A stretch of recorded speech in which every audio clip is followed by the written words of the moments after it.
제가 어제 아침에 신문을 보는데 제가 신문 보는 가운데에 꼭 신앙에 간증한 분들의 그 연재가 쭉 나오는 걸 항상 이렇게 봅니다. 그래서 참 은혜를 많이 받습니다. 근데 지금 연재되시는 분은 김경래 장로님이라고 박정희 대통령 시절에 그 기자를 했었던 분이에요. 네, 아주 믿음 안에서 당당하게 자기 맡겨진 기자 생활을 바로 잘하는 가운데에 굉장히 어려운 일도 많이 당하면서도 믿음을 지키신 분이에요.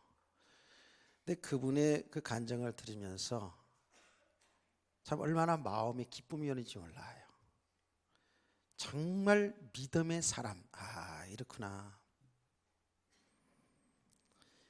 그 간증을 쭉 하자면 시간이 많이 걸리는데 어쨌든 그 기자라고 하면 참으로 얼마나 그 머리들이 다 좋으신 분, 똑똑한 분들이겠어요. 근데 참 믿음의 사람으로 살아가는 그 모습이 얼마나 아름다운지, 하나님의 교회, 하나님의 복음을 위해서 그야말로 한 생애를 딱 던지는 삶이에요. 어떤 복을 받기를 원해서 그런 게 아니고 정말 믿음으로 하나님의 그 구속의 은총에 감사하여서 이 땅에 사는 날 살아야 될 이유를 분명히 알고 자기의 삶을 복음을 위해서, 주를 위해서 던져진 삶, 헌신된 삶은 얼마나 아름다운지, 하나님은 그에게 육신의 복도 풍성하게 복을 주어서 하나님의 일을 마음껏하게 드러나게 하시는 그런 간증을 보면서 제가 기도하면서 봤어요. 하나님, 정말 우리 성도들이 이런 믿음의 사람으로 세워지기를 원합니다. 하나님 살아계시죠? 예.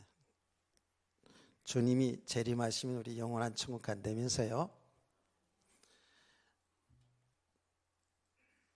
오늘 이 말씀을 들으면서요, 우리의 믿음을 잘 살펴보시기 바랍니다. 정말 우리가 참 믿음이 들어오면 그의 말과 그 모든 삶 속에서 믿음의 삶이 나타나게 되어 있습니다. 그래서 하나님께 영광을 돌릴 뿐만 아니라 신자든 불신자든 모든 사람들에게 결국은 기쁨이 되고 희망이 되어지고, 그래서 세상이 빛이 되어지는 그런 모습을 볼 수가 있습니다. 그래서 우리 교회는 정말 훌륭한 사람 이전에, 그건 결과고요, 믿음의 사람을 세우는 교회다라는 겁니다. 우리 한 사람 한 사람들이 이 세상 어려운 삶입니다. 이 세상 쇠파에 흔들리지 말고 그 어떤 것에도 좌로 우려 추지 말고 우리의 영원한 목자가 되시는, 우리의 영원한 주인이시고 신랑이신 그리스도 모시고 그 안에서 가장 하나님이 기뻐하는 믿음의 삶을 살기를 주의 이름으로 축원합니다. 이런 이제 믿음의 사람으로 세워지는 가정 속에 우리가 다 있다고요. 성경의 인물을 통해서도 보고 우리가 이렇게 지금 우리 살아가는 삶 속에서도 진짜 그 믿음의 사람들의 삶을 보면 그냥 그 삶 자체가 너무너무 아름다워요. 그래서 이런 사람들을 볼 때마다 정말 하나님 마음이 시원하시겠다, 기쁘시겠다. 뿐만 아니라 모든 사람들에게도 다 인정이 되고 기쁨이 되는 이런 성도들이 되게 될 줄로 믿습니다. 오늘 이렇게 본문의 내용을 보면 지금 이 1절에서 9절 말씀이 이 믿음의 그 열매와 관계된 말씀을 쭉 예수님이 전하고 있습니다. 뒷부분에서부터 이제 한번 좀 보겠습니다. 6절 말씀에 보면 이해라는 말은 5절까지의 말씀을 받아서 하는 말씀이잖아요. 그렇죠? 그러니까 연결된 말씀이에요. 이에 비유로 말씀하시되 한 사람이 포도원에 무화과나무를 심은 것이 있더니 와서 그 열매를 구하였으나 얻지 못한지라. 포도원지기에게 이르되 내가 3년을 와서 이 무화과나무에서 열매를 구하되 얻지 못하니 찍어버리라. 어찌 땅만 버리게 하겠느냐. 대답하여 이르되 주인이여 금년에도 그대로 두소서. 내가 두로 파고 거름을 줄이니 이후에 만일 열매가 열면 좋거니와 그렇지 아니하면 찍어버리소서 하였다 하시니라. 예수님이 그 포도원에 무화과를 심고 열매를 이제 원하는 주인과 그 포도원 지기를 비유로 해서 말씀했어요. 이 나무 열매 이야기하는 게 아니고 이게 우리의 신앙의 이야기를 하는 거예요. 그렇죠? 신앙의 이야기를 하는 건데 열매가 없는 무화과를 나무를 보고 주인이 와서 찍어버리겠다는 거예요. 나무만 있고 자리만 차지하고 있으니까 열매가 없으니까 뭐 하겠냐 그지? 차라리 찍어서 썰매를 만들지 스키를 만들든지 떼오든지 뭐 이렇게 해야 되겠다는 거 아니겠어요? 그러니까 주인이 그렇게 말할 때에 그 포도원 지기가 말합니다. 1년만 참아주세요. 1년만 참아주세요. 그러기를 3년이 되었어요. 3년째 열매를 구하는데 열매가 없는 거예요. 그러니까 이 주인이 찍어버리겠다는 거예요. 그러니까 다시 한번 사정합니다. 뭐라고 사정하지요? 이렇게 얘기합니다. 금년에도 그대로 두소서. 2014년도에도 그대로 두세요. 좀 두세요. 지금 부탁하는 거예요. 금년에도 2014년도에도 그대로 좀 두기로 합니다. 이제 포도원 지기가 얘기합니다. 내가 이제 더 부지런히 그런 비료도 주고 잘 가꾸어서 열매를 한번 내보겠습니다. 만약에 1년 동안 더 참았는데 그때 열매가 없으면 그때 와서 찍어 버리든지 마음대로 하세요. 막 이런 얘기 아닙니까? 자, 이게 뭐라고요? 우리의 신앙의 열매를 얘기하는 거예요. 염두에 잘 두시고 오늘 전체 말씀을 드려야 되겠어요. 이거는 우리 모든 성도들에게도 해당되고 주의 종에게도 해당되는 아주 중요한 메시지입니다. 자, 여러분 이 말씀을 들으면서 오늘 우리들 스스로의 신앙을 잘 살펴보시고 그야말로 나의 신앙생활이 주인이신 하나님을 기쁘게 하는지, 모든 사람들이 기쁨이 되는지, 염려, 걱정거리가 되는지 우리 자녀들도 잘 생각해 보시고 우리 모든 성도들 잘 생각해 보셔야 돼요. 나의 말씀으로 잘 받으시기를 원합니다. 분명히 신앙생활하는 가운데도 주의 종에게 염려가 되고 걱정이 되는 사람이 있고요. 어떤 사람이 기쁨이 되는 사람이 있습니다. 그 염려와 걱정이라는 것은 정말 믿음으로 살아야 되는데, 하나님이 기뻐하는 믿음의 삶을 살아내야 되는데 믿음으로 살지 못하는 그 모습 볼 때에 걱정이 되잖아요. 염려가 되잖아요. 그런 자녀들 볼 때 걱정이 되잖아요. 어떤 사람들에게 있어서는 이렇게 하나님께는 당연하고 모든 사람들에게도 참 이렇게 기쁨이 되어지는 이런 믿음의 사람들이 있다고요. 오늘 저와 여러분은 열매를 좀 많이 맺어서 하나님께 기쁨 되기를 원합니다. 일부 예배에서 얘기했어요. 사과나무의 사과 열매가 아주 파랗게 주렁주렁 달려있으면 그 농부가 얼마나 기쁘겠어요. 기쁘지 않아요? 지나가는 사람도 그 열매 맺은 거 보면 진짜 기쁘지 않아요. 우리 정말 한 사람들이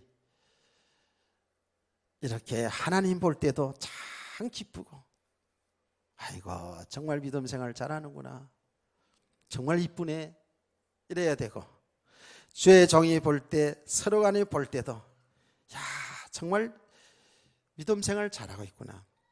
그런 사람들이 예뻐요 안 예뻐요? 예뻐요 안 예뻐요? 대답을 못 하시는 거 보니까 그런가 보다.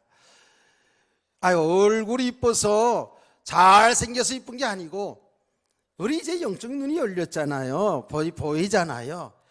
믿음 생활 아주 순수하게 순전하게 믿음 생활 바로 하는 사람 보면 마음이 흐뭇하고 기쁘잖아요. 여러분 생각해 보시라고요.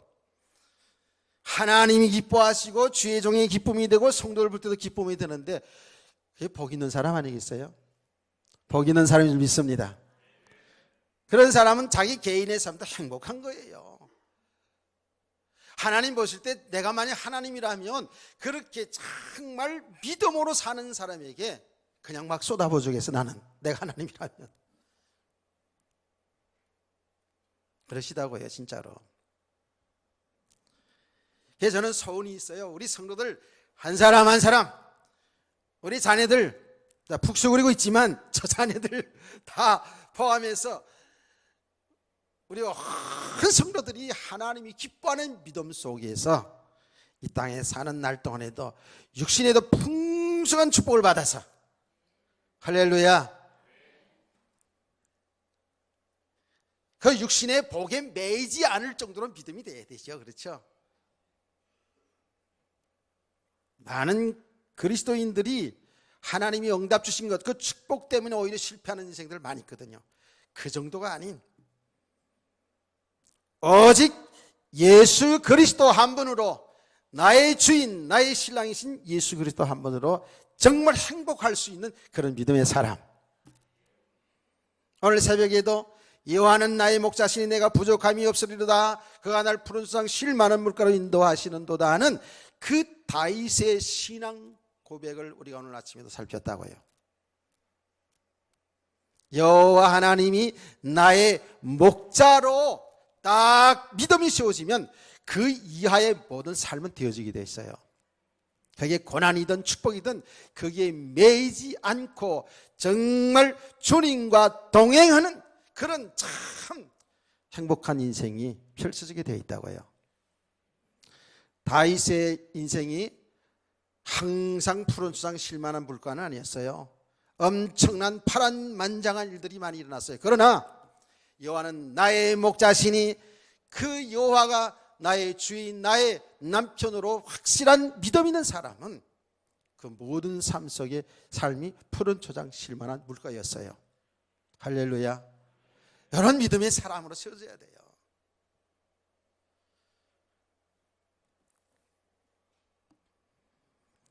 이런 믿음의 사람들에게 하나님께서 복을 주셔서, 복을 주어도 그 복 받은 것 때문에 인생을 실패하지 않고, 이런 하나님의 사람들, 믿음의 사람들에게 때로는 하나님의 일 때문에 고난 가운데 두시더라도 여기 낙마하지 않고 하나님의 일을 드러내면서 나타내며 살 수 있는 것이죠. 아멘. 우리 이런 정말 믿음의 사람들을 성경에서 보면서 우리 믿음으로 바라봐야 돼요. 이렇게 열매가 있는 믿음의 사람들 되어지기를 다시 한번 주님의 이름으로 축복합니다. 가슴에 탁 담아야 돼. 자, 이제 이 열매 있는 믿음의 사람이라는 것을 우리 가슴에 담고 내용을 한번 들어가 보도록 합시다. 예수님께서 말씀을 전하고 있는데요, 그때 한 두 사람이 왔다 그래요. 한 두 사람이, 아마 두세 사람이 와가지고 예수님께 보고를 합니다. 무슨 얘기를 하냐면, 빌라도가 어떤 갈릴리 사람들의 피를 그들의 제물에 섞은 일로 예수께 아렸다 그랬어요. 이 얼마나 끔찍한 일이 일어났어요. 빌라도가 제사를 드리는데 말이에요, 사람들을 아마 죽여서 그 피를 내 가지고 그들이 제사 드리는 제물 속에 피를 섞어서 제사를 지냈다는 거예요. 구약의 성경에 보면 그런 내용들이 많이 나오잖아요. 이방 종교들이 왜요? 사람들을 죽여서, 자기들의 자식들을 죽여서 그 이방 신에게 바치는 제사들이 있지 않았습니까? 그 이방 종교들이 이런 게 있었다고요. 근데 빌라도가 이 짓을 한 거예요. 사람을 피를 내 가지고 그 피로다가 제사를 드리는, 제물 속에 섞어서 드리는 이런 만행을 저지른 것이죠. 이야기를 예수님께 이제 알렸다고요. 그랬더니 예수님께서 2절 말씀 보니까 대답하여 이르시되, 너희는 이 갈릴리 사람들이 이같이 해받음으로 다른 모든 갈릴리 사람보다 죄가 더 있는 줄 아느냐. 죄라는 얘기가 나왔어요. 머리에 두십시다. 그러면서 3절 말씀에 뭐라고 또 얘기합니까? 너에게 이르노니 아니라 너희도 만일 회개하지 아니하면 다 이같이 망하리라 고 말씀을 했습니다. 회개라는 단어를 또 마음에 여러분 머릿속에 생각을 담아 놓으세요. 사람들은요, 보통 누가 어떤 삶을 실패하잖아요. 이렇게 뭐 사업에 망한다든지 삶에 고난이 온다든지 실패하게 되면 얼핏 어떻게 생각합니까? 저 사람 무슨 죄를 많이 지었기 때문에 저렇게 실패하나 망하나, 이렇게 생각이 얼핏 들어오잖아요. 자, 이런 부분들이, 이런 오해들이 많죠. 그 당시 사람들도 마찬가지였겠죠. 예수님은 그들을 너무 잘 알고 있기 때문에 지금 아주 자세하게 말씀을 가르치고 있죠.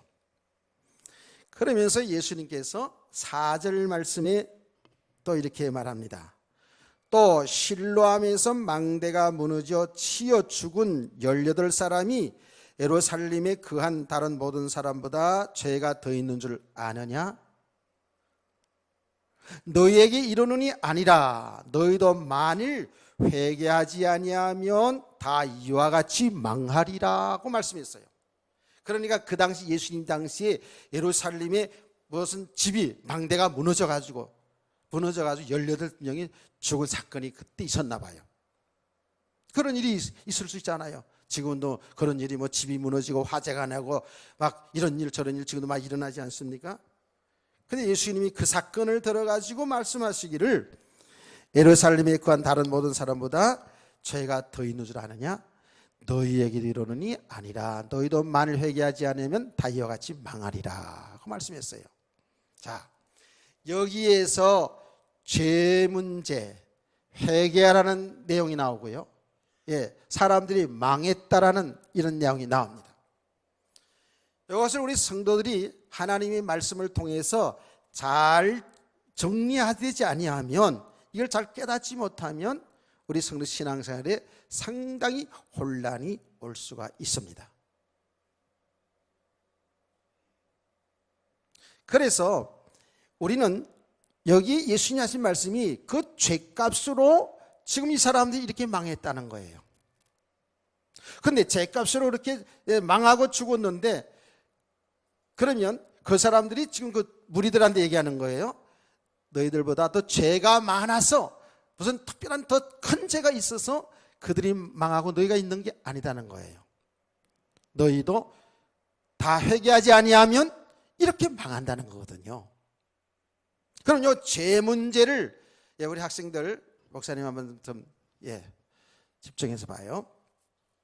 잘 들어야 돼요. 이거 죄가 뭔지를 성도들은 분명히 하고 있어야 돼요.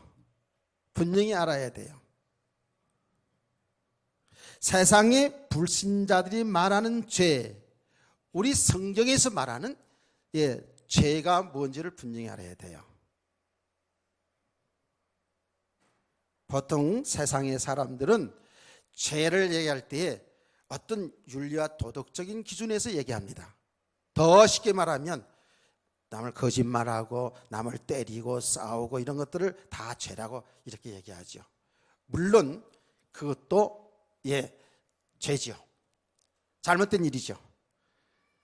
근데 성경에서 말하는 죄는 근본적인 그 죄를 뭘 얘기하냐면 하나님 믿지 않는 것을 죄라고 얘기합니다. 아멘. 성도 이걸 잘 알아야 돼요. 하나님 믿지 않는 성도, 그러니까 하나님과 관계가 끊어져 있는 상태의 사람들을 죄라고 얘기합니다. 죄인이라고 얘기합니다. 제가 이 부분을 아주 상당히 자주 얘기하지 않습니까? 왜냐하면 성도들이 상당히 혼돈하고 있다니까요. 성경에서 말하는 그 근본 죄는 뭐냐? 하나님 믿지 않는 게 죄예요. 하나님이신 예수님께서 말씀하지 않았습니까? 죄에 관한 말씀을 하면서 죄가 뭐냐? 예수 믿지 않는 것, 나를 믿지 않는 것이 죄라고 얘기했습니다.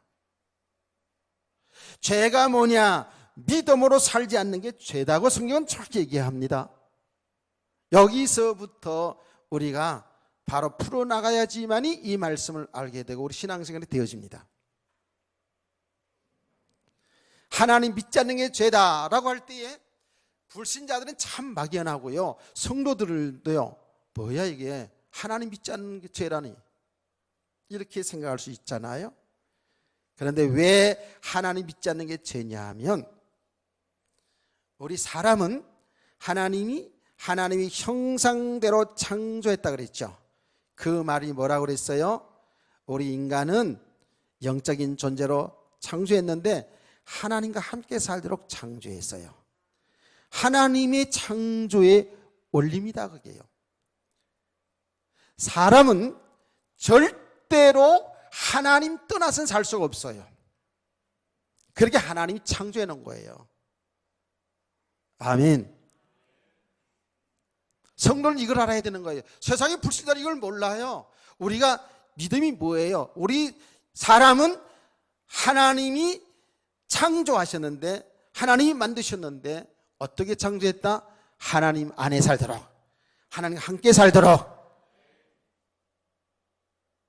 그 하나님과 함께 살 때의 진정한 삶이 되는 거예요. 그게 진정한 행복이 있고 거기에 복이 있는 거라고요. 그런데 우리 인간이 하나님을 배반한 사건이 창세기 3장 선악과 사건이잖아요. 그러니까 이 이야기를 하자면 그냥 뜬금없이 죄다, 하나님 믿지 않는 게 죄다, 하나님 떠난 상태가 죄다 이렇게 할 때에 아는 분은 알지만 모르는 사람은 모르고요. 또 우리가 안다 할지라도 실제로 우리의 성도들이 하나님 품으로 돌아왔다 할지라도 하나님 떠나 있는 만큼은, 믿음이 없는 만큼은 죄된 삶을 살아갈 수밖에 없거든요. 근데 이 부분을 우리가 잘 알아야 되는 거예요. 하나님은 우리 인간을 하나님 형상으로 창조하고 너는 진짜 하나님 안에 살아야 참 축복이야 라고 이렇게 우리 인간을 창조했다고요. 그러면서 하나님께서 에덴 동산 중앙에 선과 악을 알게 나무 열매를 두시면서 따먹지 말라 그랬잖아요. 생명과와 다른 과일은 따먹어도 되는데 선악과는 따먹지 말라. 그러면 따먹으면 정령 죽는다고 얘기했잖아요. 왜 하나님은 에덴 동산에 선악과를 둬가지고 그래가지고 인간이 죄를 범하게 만들고 죽게 만들었느냐, 이렇게 또 따지는 사람들이 있죠. 그렇게 따질 수 있겠죠. 우리는 잘 알아야 됩니다. 딱 여러분들이 복잡한 한 가지만 항상 잘 아는 게 뭐냐 하면, 그건 뭐예요? 인간은, 너희는 나를 떠나서는, 내 은혜 아래 떠나서는, 내 말씀을 떠나서는 살 수 없는 존재야, 그 말입니다. 아멘. 하나님께서 그 선악과를 통해서 그렇게 말씀하신 거예요. 너는 피조물이야. 너는 나를 떠나서는 절대로 살 수가 없어. 그게 하나님의 사랑이고 축복입니다. 그 하나님 말씀을 거역하지 아니하면 우리는 에덴 동산에서 그야말로 하나님 안에서 영원히 행복하게 살 수 있는 그런 존재였거든요. 그런데 누가 속았다고요? 누가 속았어요? 하와가 속지 않았습니까? 하와가 속았어요. 마귀에게 속았어요. 속았는데 마귀가 어떻게 했습니까?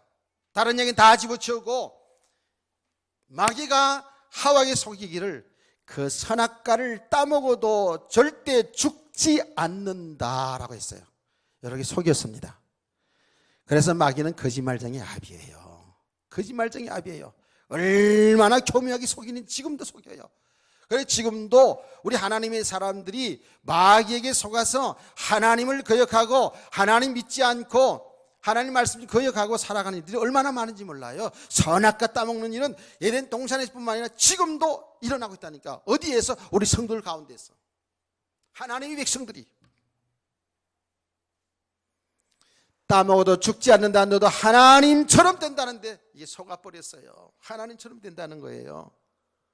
그리고는 하와가 따먹고 나가지고는 자기 신랑 남편한테 따먹으라고 그랬잖아요. 먹으라고, 선악과 먹어도 안 죽는다고. 그때 아담이 어떻게 해서 된다고요? 그때 아담이 어떻게 됐어? 쉽게 말할게요. 아구창 돌려놔야 돼. 그냥 그때 그냥 이게 나가고 이게 나가고 그때 나가야 되는 건데, 또 그냥 부인 말을 잘 들어가지고 같이 먹어버렸잖아요. 아구창 돌리라 이 말만 또 그냥 졸다가 들고 가가지고는, 이은혜 빗계 목사님은 말 안 들으면 여자들이 패래 또 이렇게 해가지고 그러면 안 돼요. 잘 들으셔야 돼요. 그 말은요, 우리가요 결정적인 신앙과 관계돼가지고요 너무 인간적으로 이렇게 돌아가면 안 돼요. 정말 신앙으로 바로 서야지요. 바른 말 해줘야 되고요. 같이 어울려서 이러면요 아담과 하와 같이 인생을 실패한다니까요. 그래서 아담도 죄를 범하게 된 것이죠. 그래서 하나님은 아담과 하와를 에덴 동산에서 쫓아냈어요. 그게 뭐예요? 하나님과의 관계가 끊어진 거예요. 하나님과의 단절이 된 거예요. 우리 인간은 하나님의 은혜 아니면, 하나님의 사랑 아니면, 하나님의 말씀 아니면 살아갈 수가 없어요. 아멘이십니까? 여러분, 저와 이런 똑같습니다. 여러분, 그래서 이 하나님의 말씀을 들을 때 여러분 기준 다 정말 내려놓고 언제든지 하나님의 말씀을 아멘으로 받을 수 있어야 된다니까요.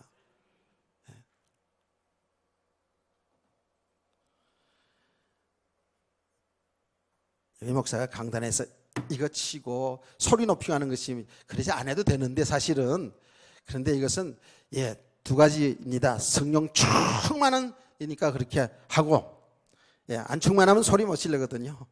또 하나는 이 생명의 말씀을 들을 때에 아멘 아멘 하고 들어야 되는데, 이거 내가 설교를 잘못하는 거야, 성도들이 지금 이거 어떻게 된 거야, 막 이런 속에서 안타까워가지고 어쩌겠습니까? 육신적으로 피곤하니까 힘들지요. 하나님과의 단절된 상태가 되어버렸어요. 우리 인간은 육신이지만 영적인 존재거든요.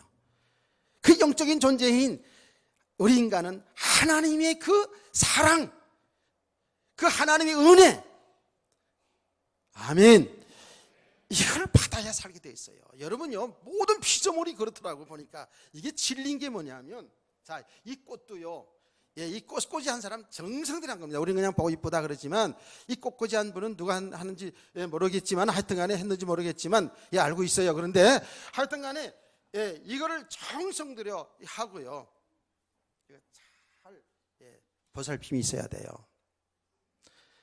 제가 늘 얘기하지 않습니까? 아내가 화분 키우는 걸 보니까요, 그냥 키우더라고요. 물을 주고 쓰다듬고 이쁘다 그러고 사랑한다 그러고, 그거 쏟아 이렇게 하면서 내가 많이 봤거든요.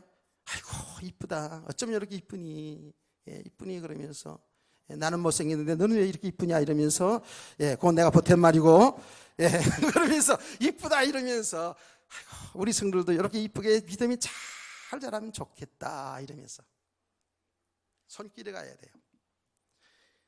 그러면요 꽃이 잘 피고요, 아주 윤기가 나고 그러는 것을, 난 별로 관심이 없는데 그래가지고 이따면서 와서 보라고, 뭘 보기 멀면 꽃이지 뭐 이러면서 나는 무뚝뚝하게 이제 그러고 마는데, 근데 내가 알아요. 모든 피조물은 하나님이 창조한 것이기 때문에 하나님의 은혜, 하나님의 손길 속에서 꽃이 피고 윤기가 나고 살게 되는 줄 믿으시기 바랍니다. 이게 영적인 진리라니까요. 제가 얘기하지 않았습니까? 우리 할머니가 늘 얘기했어요. 너희들 인정받아야 된다, 나가서 인정받아야 된다. 그래서 그런 이야기를 하면서, 동네 개도 싸나운 개가 있잖아, 그렇죠?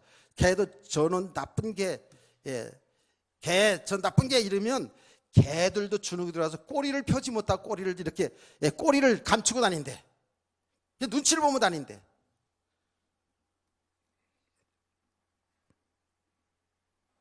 그게 무슨 말이에요? 사람도 말이죠, 모든 사람들에게 사랑받고 인정받고 이래야지 됩니다. 이래야지 됩니다. 사람이 떡만 먹고 사는 게 아니에요. 진짜 물만 먹고 사는 거 아니라고요. 돈만 있어서 행복한 거 아니에요. 사랑이 있어야 돼요. 가족 간의 사랑이 있기를 원합니다. 부모 자식 간의 사랑이 있기를 원합니다. 사랑받는 사람 얼굴이 다르잖아요. 안 그래요? 달라집니다. 여러분, 사람의 인정받고 사람에게 사랑받아도요 얼굴이 다릅니다. 근데 우리가 하나님의 사랑이 그 정도입니까? 하나님의 사랑, 그 하나님의 은혜를 받아야 우리가요 믿음도 자라고 꽃이 피고 열매 맺고 삶이 되게 돼 있어요. 그런데 이게 하나님과의 이것이 이게 단절된 생각, 이게 죽음이라니까요. 나중에 지옥 가는 건 당연한 것이고요, 그건 영원히 하나님과 분리되는 것이고요, 이 땅에서 하나님 믿지 않고 살아가는 것이 이게 지옥이에요. 이게 죽음이에요. 하나님 믿지 않는 그 사는 것이 얼마나 큰 죄인지 알겠죠? 그래서 제가 우리 성도님들에게 늘 얘기하는 겁니다. 저 하나님 믿지 않는 불신자의 세계는 그것이 아무리 성공하고 아무리 복을 받은 것처럼 보여도, 훌륭한 것처럼 보이지만 그게 저주라고요. 그게 저주의 삶입니다. 사실 그 불화할 거 하나도 없어요. 오히려 세상에 성공한 것이요, 불신자 세계에서 얘기하는 겁니다. 성공의 저주입니다. 왜? 그것이 세상에서 많이 배운 것, 돈을 많이 쌓아놓은 것, 세상에 성공 출세한 것, 그것이 성공인 줄 알고, 그것이 복인 줄 알고, 거기서 행복을 찾으려다 보니까 사람들은 하나님으로 돌아오는 걸 더 못해요. 그래서 보면 꼭 그래요. 그것이 무너질 때에 야, 인간은 아무것도 아니구나. 내가 배운 지식이 아무것도 아니구나. 이 성공이 참 성공이 아니구나. 그러면서 하나님께 돌아온 일들이 얼마나 많이 있습니까? 많습니다.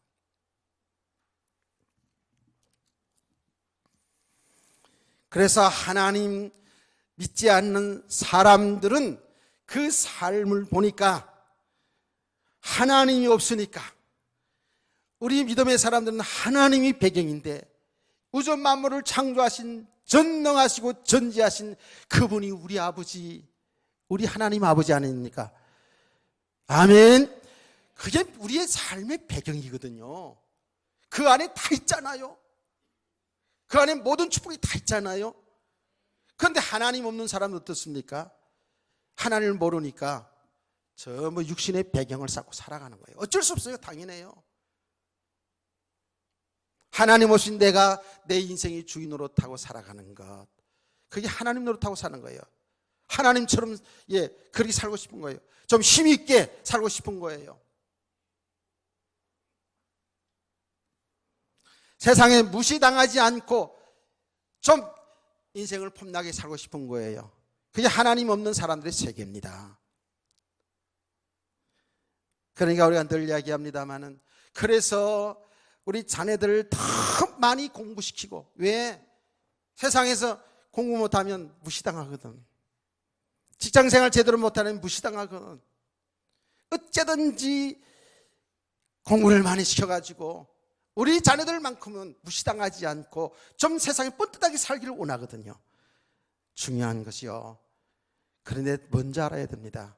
우리 자녀들이 하나님을 바로 알도록 도와줘야 돼요.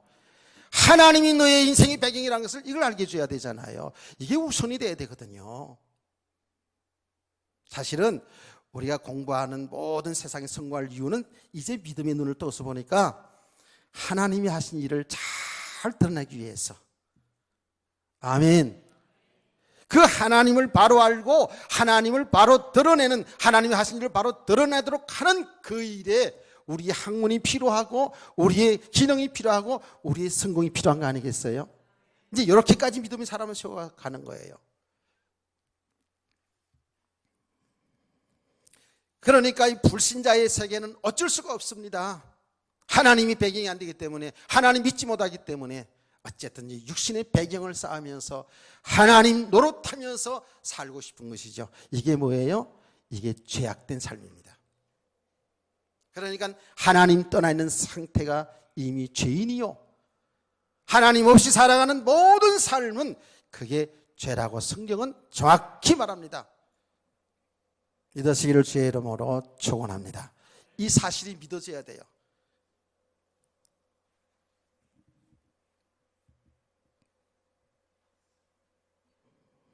자, 그러니까 결국은 그 죄값으로 인간에게는 저주가 들어온 거예요. 사망이 들어온 거라고요. 죽음이 들어온 거예요. 고통이 들어왔다니까요. 죄로 인해서. 이 사람들이 지금 이 사건이요, 근본적인 얘기를 하는 겁니다. 이 사람들이 지금 예수님이 말한 대로 뭐 어떤 우리보다 더 많은 죄를 범해서 그 죄가 커서 그 대가로 이렇게 망한 것이 아니라 근본적인 것을 얘기하는 거예요. 예수님은 근본적인 뭐라고요? 하나님 믿지 않고 살아가는 사람들이기 때문에 이런 일이 있다라는 거예요. 너희는 지금 죄가 덜하고 그 사람 죄가 많아서 이렇게 망하는 것이 아니라 너희도 회개치 아니하면 다 이렇게 망한다라고 얘기했거든요. 자, 그래서 우리는 성도들은 죄가 뭔지를 이제 정의를 내렸어요. 죄는 하나님 믿지 않는 것이다. 하나님이신 예수 그리스도를 믿지 않는 게 죄다. 죄의 삭스로 결국은 이 땅에 인류의 저주와 재앙이 들어왔고 영원한 사망, 죽음이 들어온 것이다. 아멘.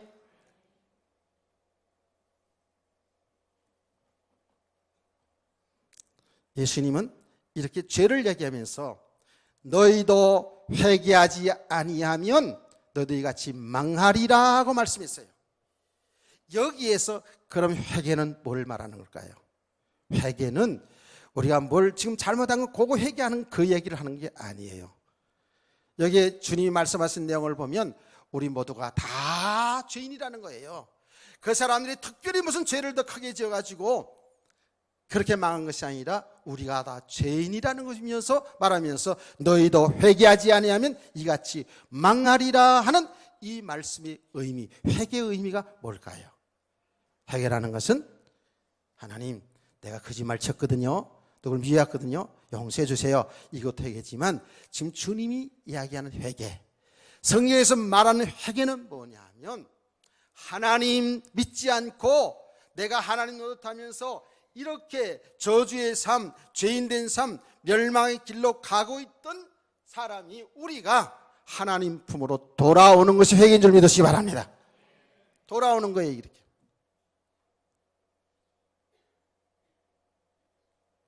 다시 말합니다. 우리 성도들이 뭔가 남을 미워하고 싸우고 질투하고 거짓말하고 뭘 남의 훔쳐 이거 다 이게 죄입니다. 이걸 자범죄라고 얘기하는데 이것도 잘못된 것을 우리는 회개해야 되겠죠.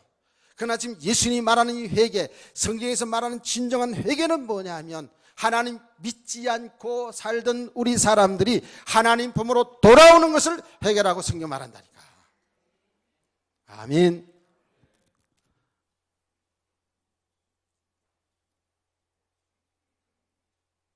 그러면 또 우리 성도들이 회개하는 건 뭘 회개해야 되겠어요? 우리 성도들이 이 땅에 살아날 동안 이제는 하나님의 자녀가 되었어요. 하나님의 자녀가 되었고 이제는 하나님 믿고 하나님을 의지하고 하나님 말씀 따라 믿음으로 살아야 되는데 믿음으로 살지 않는 그 가운데 있다가 말씀을 통해서 내가 잘못 살고 있었구나 하고 다시금 주님 앞으로 돌아오는 것, 하나님 앞에 돌아서는 것이 회개인 줄 믿으시기 바랍니다. 이게 회개예요.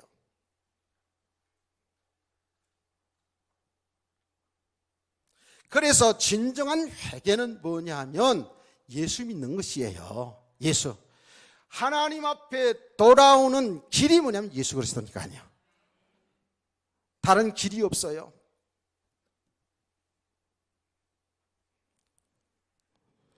하나님 믿지 않는 그 죄값으로 이렇게 저주 재앙 가운데 있는 우리 인간이 죄 용서받고 하나님 앞으로 돌아오는 길을 하나님이 주셨다니까, 허락하셨다니까요. 그 길이 예수 그리스도예요. 우리가 늘 말씀 듣는 대로 우리의 죄, 그 죄값으로 이 저주 아래에 있던 우리 인간들을 대신하여 하나님의 아들 예수 그리스도께서 십자가에 담당하시고 우리의 죄를 담당하시고 우리의 사망을 담당하시고 우리의 저주를 담당하시고 십자가에 죽으셨다가 3일 만에 살아나셨어요. 할렐루야. 그래서 예수 그리스도 믿는 사람이 바로 하나님 앞에 돌아오는 거예요. 예수 믿는 것이 회개입니다. 예수 그리스도 믿으시죠? 저와 여러분은 예수 그리스도 믿는 이제 사람들로 죄 용서 받았어요. 그 죄로 인하여서 영혼이 망하게 되는 거기에서 우리는 해방이 되었다고요. 자, 이 죄는 이 문제를 이제 해결했어요. 아주 근본적인 문제를 해결했다고요. 그런데 이제 우리 성도는 그까지 또 아는데 살아가는데 자, 분명히 예수님은 회개하지 않으면 망하리라, 너희도 이같이 망하리라 얘기했거든요. 근데 우리는 예수 믿어서 죄 용서받고 회개해서 하나님의 품으로 돌아왔어요. 하나님의 자녀가 되었어요. 그런데 말이에요, 우리 성도들 삶 속에 보면 여러 가지 이렇게 실패하는 삶이 있거든요. 예수 믿는데 구원 받았는데 물론 교회를 나온다고 해서 다 구원받은 건 아니겠지만은 우리는 다 지금 예수 믿잖아요. 그래도 예수 믿으시냐 물어본 거예요. 그런데도 우리의 삶 속에 이런 일들이 일어나잖아요. 도대체 이해할 수 없는 일들이 일어나는 거예요. 아니, 예수 믿고 나서 이제 하나님의 자녀가 되었으면 정말로 평생 동안 건강하게 잘 살고 사업도 팡팡 잘 되어지고 우리 자녀들도 그냥 쑥쑥 그냥 잘 낳고 우리 자녀들도 학교도 좋은 대학교 쑥쑥 다 들어가고 이렇게 했으면 좋겠는데 분명히 예수 믿어서 죄 용서받고 하나님의 자녀가 되는데도 불구하고 우리 삶 속에 아직도 여러 가지 어려운 일들이 닥친단 말이에요. 고난이 온다고요. 여기에서 성도들이 무너지는 거예요. 어떻게 무너져요? 아니, 분명히 예수 믿어서 회개하면 망하지 않는다고 그랬는데 나에게 왜 이렇게 삶이 실패하고 망하냐고. 왜 저 사람은 저렇게 되느냐고. 여기에 이제 의문을 갖게 되는 거예요. 삶의 고난이 오니까, 삶의 어려움이 오니까, 삶의 실패 오니까 여기에서 많은 그리스도인들이 여기에서 방황하는 거예요.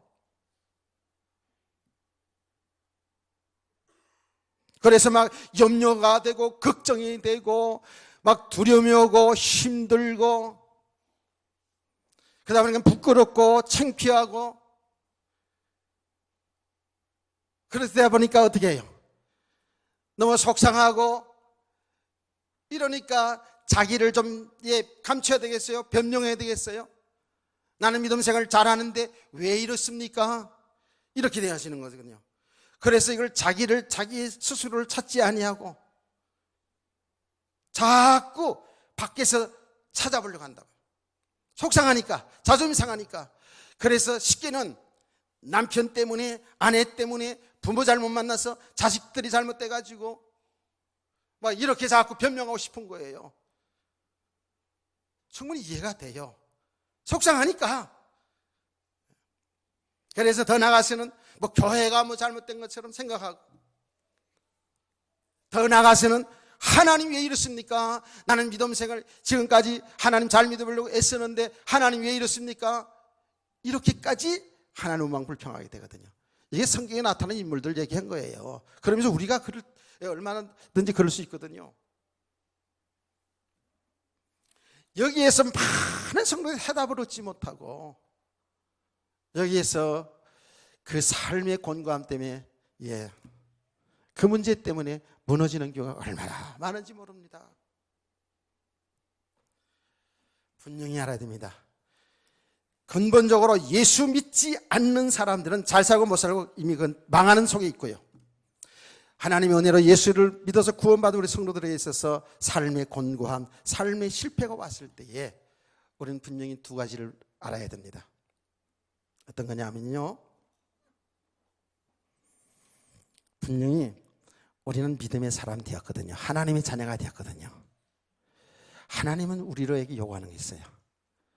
이제는 내 안에서 떠나지 말고 내가 주시는 그 은혜 속에서 내 사랑받고 내가 주시는 것 가지고 그거 가지고 좀 살아라. 이게 하나님의 소원이거든요. 그게 믿음의 삶이라는 거예요. 아멘. 믿음으로 살기로 하는 거예요. 여러분요, 하나님 살아계시거든요. 우리가 우리 생각은 도저히 이해가 되지 않지만은요, 홍해는 갈라지거든요. 아멘. 우리 생각은 도저히 이해가 되지 않지만 하나님 역사니까 오병이 기적 역사가 일어났거든요. 그분이 우리들이 아버지잖아요. 이제는 그분을 믿고 살면 하나님이 다 책임져 주겠다는 거거든요. 그럼 아무것도 직장 나가지 말고 아무것도 안 하고 있으나 그 말은 아니에요. 여러분 주어진 삶을 하나님 앞에 성실히 살아야죠. 사는데 축복은 하나님이 하시는 거란 말이에요. 아멘. 자, 이제 하나님의 소원은 그렇단 말이에요. 이제 하나님의 백성들이 이제 믿음을 가지고 눈에 보이지 않지만 하나님을 믿고 여호와는 나의 목자시니 내가 부족함이 없으리로다, 이런 믿음으로 살기로 하거든요. 믿으시면 아멘 합시다. 이런 삶이 지금 우리에게 약속되어 있는 거예요. 그런데 아직도 예수 믿기 전에 죄인으로 살아갈 때처럼 육신의 삶에 매여서 여기에서 뱅글뱅글 돌고 있네. 그게 믿음으로 살지 않는 삶이 죄거든요. 잘못된 삶이거든요, 진짜로 이제는. 그러니까 하나님께서 어떻게 한다고요? 하나님의 종들을 통해서, 왜 설교를 시키는 줄 아세요? 하나님의 종들을 통해서 이걸 가르쳐주는 거예요. 성도들아, 하나님의 백성들아, 너희는 이제 하나님의 자녀 되어서 이제 하나님 안에 살면 영원한 생명이 있고 그 안에 축복 다 있는 거야. 근데 왜 아직도 육신에 묶여서 여기에 묶여 사니? 그게 믿음으로 살지 않는 게 죄야. 이렇게 하나님은 선지자를 통해서, 주의 종들을 통해서, 오늘 목사를 통해서 이렇게 말씀하는 거예요. 깨닫기를 축원합니다. 이 말을 하기가 쉬운 거 아니에요. 그냥 이 말을 제쳐놓고 우리 하나님 잘 믿으면 축복받습니다, 성공합니다, 이렇게 하면 좋겠었는데 그렇게 되어지는 게 아니더라고. 정말로 축복도 고난도 여기에 상관없이 하나님으로 인하여 여호와는 나의 목자입니다 하고 이렇게 편하게 행복하게 살 수 있는 이런 믿음의 사람은 돼야 되잖아요. 그런데 성도들이 아직도 여기 이게 너무 필요한 거니까, 육신에게 너무 필요한 거니까 여기에 생각과 마음이 묶여져 가지고 여기에서 빠져나오지를 못한다. 분명히 영적으로는 우리가 신분이 하나님의 자녀가 되었는데, 하나님의 백성이 되었는데 삶은 아직도 육신의 삶이 여기에 묶여 있다니까. 여기 묶여 있는 삶이 뭐예요? 성경은 믿음으로 하지 않는 게 죄라고 그렇거든요. 그럼 어떻게 했어요? 우리 쉽게 한번 말하자고요. 또 말하자고요. 우리 자녀들 너무 이쁘거든요. 이쁜 자녀일수록 말 안 들으면 패세요. 아멘. 내가 오늘 그제도 잠언서를 보니까 그렇게 나왔더라고요. 이쁜 자녀, 자녀 안 죽으니까 말 안 들으면 패라고. 패라는 말이 좀 그렇습니다만 종아리 좀 때리라는 거예요. 그렇게 되게 돼 있어요. 거의 부모들 그렇지 않아요. 야 아무개야, 아무개야 이렇게 하라 저렇게 하라 잔소리를 자꾸 해답니다. 자녀들은 잔소리가 지겨워. 그냥 야 아무개 일찍 들어와, 남자 만나면 조심해, 술 마시지 마라, 담배 피지 마라, 그건 몸에 좋은 거 아니야. 하여튼 잔소리 많았어요. 왜 맨날 컴퓨터만 해, 게임만 해, 맨날 휴대폰 가지고 그렇게 살면 되겠냐, 너 공부 안 하고 어떡할래, 잔소리를 많이 합니다. 부모 보기에는 그렇게 살면 인생 실패할 걸 뻔하거든. 그러다가 도대체 말을 안 들어. 그럼 어떻게 했어요? 매를 들지요. 그게 사랑의 매라는 거예요. 깨닫기를 축원합니다. 사랑의 매를 들 줄 아는 부모들 되기를 바랍니다. 그게 제 얘기가 아니고요, 히브리서 12장에 나오는 얘기입니다. 그래서 성도의 고난은 그거를 저주라 얘기하지 않고 징계라고 얘기합니다. 연단이라고 얘기합니다.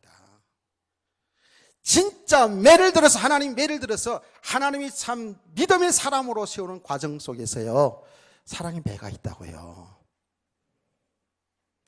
그래서 누구나 다 받는 징계예요. 그런데 특별히 우리 하나님의 백성들은요, 다 징계받게 돼 있어요. 징계받지 않는 게 이상한 사람이라 사생자라고 그랬어요. 그 징계, 잘못 살고 있는데도 징계가 들어오지 않는다, 사랑의 매가 들어오지 않는다, 하나님 백성 아닐 수도 있다라는 거예요. 성경은 적절히 얘기한다니까요. 하나님의 매 맞지 않고 잔소리할 때 잘 들으시기를 주의 이름으로 축원합니다. 제가 얘기했잖아요. 저 대표적인 사람, 하나님 매를 맞고 돌아온 사람 아니에요. 제가 대표적인 사람이에요. 그러나 우리 후대들이 볼 때마다 정말 어떤 안타까움들이 있다고요. 하나님의 매 항해도 말라 야싸합니다. 야싸해. 따끔합니다. 따끔한 정도가 아니요. 그게 사랑이에요. 그게 사랑. 하나님의 사랑이라 했어요. 그래서 그 당시에는 슬프고 외롭고 힘들고 그렇지만 그 사랑의 매로 인하여 우리는 죄악 가운데서 믿음의 사람으로, 할렐루야, 그게 복이에요. 그게 유익이에요. 고난받는 것을 여러분 두려워하지 말고 부끄러워하지도 말고 인정하시고 감추려고 하지 마시고 하나님 앞에서 말입니다. 인정하시고, 하나님, 내가 정말 하나님의 백성으로서 믿음으로 살지 못한 것을 용서하시고 이제 은혜를 더해 주셔서 믿음의 사람으로 살기를 원합니다. 이런 기도할 길을 주의 이름으로 축원합니다. 이게 사실적인 얘기를 해요. 그래서 우리 고난이 올 수 있어요. 그거는 징계인데 우리 편에서 볼 때는 정말 축복입니다. 하나님은 편에서 보면 사랑이고요.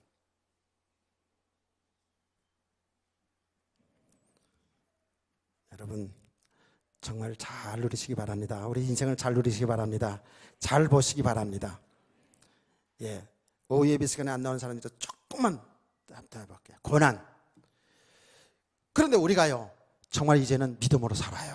하나님 잘 섬기고 하나님 말씀 순종해서 그야말로 예배 한 번도 안 빠지고, 그리고 하나님을 잘 섬깁니다. 그리고 하나님의 일은 다 기쁨과 즐거움으로 감사함으로 하나님 잘 섬기고 정말 믿음 생활 잘하고 있어요. 그럼에도 불구하고 고난이 옵니다. 이때 사람들은 또 혼돈하는 거예요. 아니, 내가 정말 믿음으로 살고 있는데 왜 나에게 이런 고난이 올까? 여기에 또 의문갑니다. 그게 뭔 죄가 있어서 그런 게 아니고요, 하나님의 영광을 드러나기 위해서, 하나님 하신 일을 나타나기 위해서요. 그래서 성경은 정확하게 한 부분만 봐서는 안 되는 거죠. 예수님께서 그랬잖아요. 어떤 사람들이 와서 장님을 데리고 왔어요. 소경을 데려와서 이 사람이 자기 죄 때문에 장님 됐습니까? 부모의 죄 때문에 그렇습니까? 그랬더니 예수님 바로 대답하잖아요. 하나님의 영광을 나타나기 위해서. 할렐루야. 그런 겁니다. 정말 믿음의 사람 아니면 하나님이 하신 일, 엄청난 축복 속에 하나님의 일을 제대로 못합니다. 엄청난 고난의 현장에 믿음의 사람 아니면 하나님의 일을 못 나타납니다. 그러니까 바울 사도를 어떻게 봅니까? 감옥에 갔잖아요. 감옥에 가가지고 나는 하나님 잘 믿고 복음으로 이제까지 살아왔는데 내가 왜 이런 고난을 당해야 됩니까? 내가 이런 왜 고난이 옵니까? 이렇게 할 정도면 감옥에 갔겠습니까? 아니거든요. 거기 속에서 하나님이 하신 일을 봤다고요. 원망불평하지 않았어요. 다니엘의 세 친구들이 다니엘이 풀무불에 들어가도 사자굴에 들어가도 그 벌벌벌 두려워 떨지 않았다니까요. 그 현장에 감사함으로 들어가지 않았어요? 왜요? 그 고난 속에서 하나님이 하실 일이 있는 줄 알기 때문에, 하나님이 계획이 있는 줄 알기 때문에, 하나님이 영광을 위해서 그 가운데 가게 하는 줄 알기 때문에, 이게 믿음입니다. 죄와 고난의 문제를 해결받았습니까? 오늘 이 말씀을 여러분 다시 묵상하시고 다시 보세요. 그래서 우리 성도들이 정말 믿음의 사람으로 세워져서 하나님께 영광, 모든 사람들에게 참 기쁨이 될 수 있는 이런 성도의 삶이 되기를 원합니다. 오후 시간에 더 좀 열매가 나는 부분을 더 좀 자세하게 한번 말씀을 살펴보자고요. 다시 한번 좌우로 치우치 않고 예수 그리스도 안에서 믿음의 사람을 살기를 축복합니다. 찬송가 260장 찬송 부르면서 준비합니다.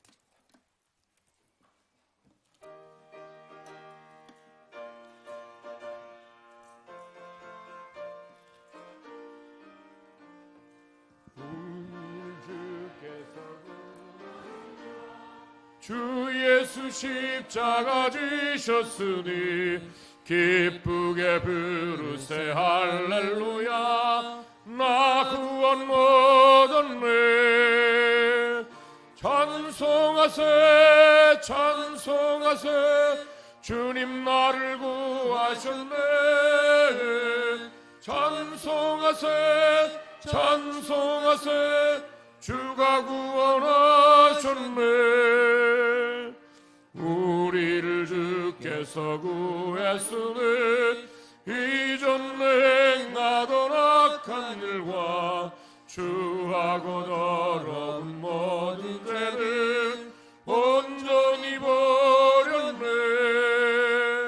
찬송하세 찬송하세 주님 나를 구하셨네. 찬송하세 찬송하세 주가 구원하셨네. 나 지금 죄에서 사함받아 거룩한 백성이 되었으니 이 육신 장막을 벗을 때도 겁날 것 없겠네. 찬송하세 찬송하세 주님 나를 구하셨네. 찬송하세 찬송하세 주가 구원하셨네.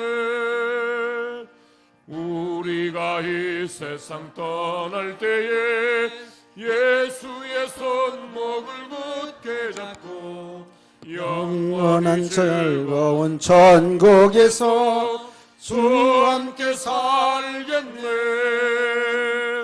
찬송하세 찬송하세 주님 나를 구하셨네.